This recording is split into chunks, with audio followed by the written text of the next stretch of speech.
With every dollar he prints, higher taxes, higher inflation. We don't see the higher inflation yet. You think we will? Oh, we already have, yeah. Okay. Taxes cause inflation. Okay. Yeah. Lenore, are you worried about that? That this, whatever tonic we get or solace we get in the interim, it's just the interim. Longer term, it's not good.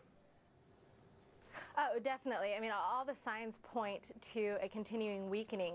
You've got where the average American spends about 2% less on goods and services today than they did 4 years ago. Home mortgage delinquencies have increased. You've got income, household median income at 1996 levels, and the primary form of savings, the home, is continuing to decline. So, Jerry, that's not a good prescription.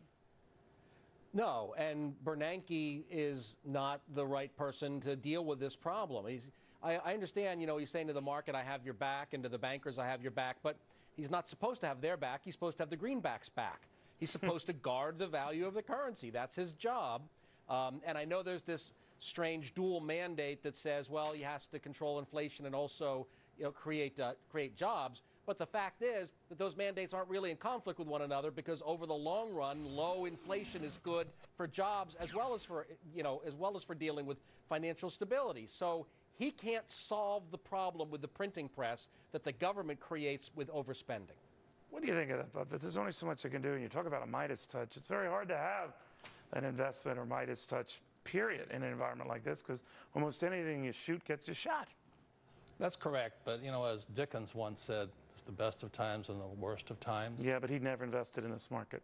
I know, but for real estate guys like me, the best of times. So real estate still is the draw. Well, I've always invested in apartment houses, and that's the hottest market in real estate today. And with the banks... Not stocks. No.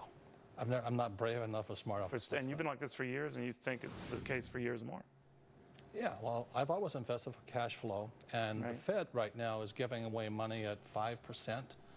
I think this is the biggest opportunity in the history of the world, in America. And people are crying the blues. And I'm saying, my God, America's on sale. Interest rates are very low. The Fed's printing money. What the heck are you guys doing? I think this is the best of times. But, Lenore, people can't take advantage of it, right? That's They correct. know that rates are so low, and they know this is a once-in-a-lifetime event, presumably, and they can't seize on it. So isn't that the real crux of the problem? Yes, and you also have to take into account time. If you're talking about today having historically low interest rates and it being a great time to look at real estate, that's an excellent point. However, how long can you wait? For many people, the markets can remain down for a lot longer than they can stay in them.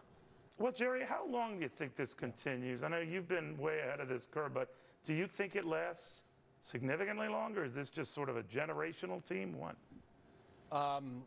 What continues? The lousy economy? Yeah, both right now. I think we're looking, my forecast is for a long period of stagflation.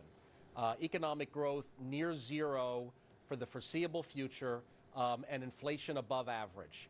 And I know people say, well, it's worth... What's that? I'm sorry. You're talking to Bob. Okay. Bob is nodding his head. Right. He's accurate.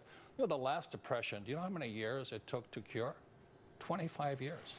From 1929 to 1954. Well, I don't have 25 years. I know, and that's the problem. And the pensions are underwater in America to the tune of $1 trillion. So that young lady's accurate. So people don't have time. So we have a bigger systemic problem coming called old age. To defend for this, you're buying apartment houses? But I've been in for 30 years. Okay. Guys, thank you all very, very much. Meantime, stocks falling and growth is slowing. So why is the CEO of Kraft okay with taxing? Part 2 of my exclusive chat with Irene Rose.